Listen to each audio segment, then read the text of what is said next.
what I read 3 years ago, I have just become the person to be able to implement some of these things. And I might have read the book 3 years ago, and since 3 years ago, I maybe read it 5 or 6 times, like via Audible, driving, and listen to it over and over again. So you can only understand to your level of understanding at that present moment.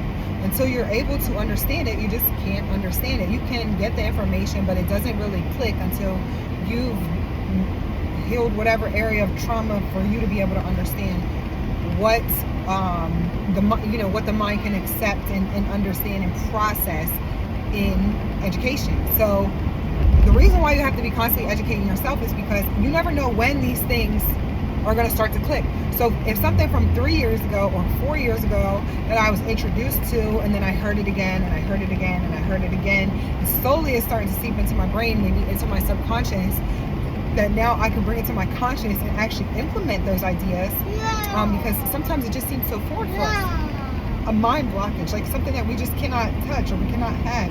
We have to kind of convince ourselves that this is okay, you can do it, how can you do it, etc., etc. So I know people are like, oh, I'm not going to read, but once you start reading and continue to read, slowly over time, these things will start to seep into your brain. And that's why you have to do it. It's just like when they say if you're going to invest, just start investing $25, $50 per month. Don't think about it. Just keep doing it, and you will see the results. The same with working out. Keep doing it, you will see the results. The same with diet. You keep doing it over time, you will see the results. A compound effect. Reading is the same thing.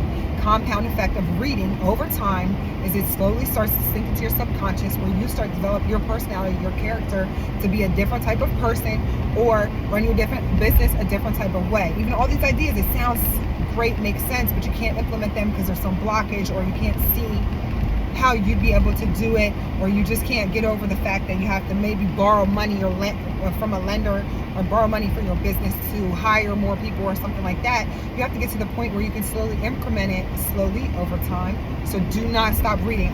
Reading is so important. Implement reading in your life. If you weren't ever an avid reader, start trying to develop the habit now. Get your kids reading. Try to get them to develop that habit. So then it sticks with you forever. And you can continue to do it even if you don't see changes right away.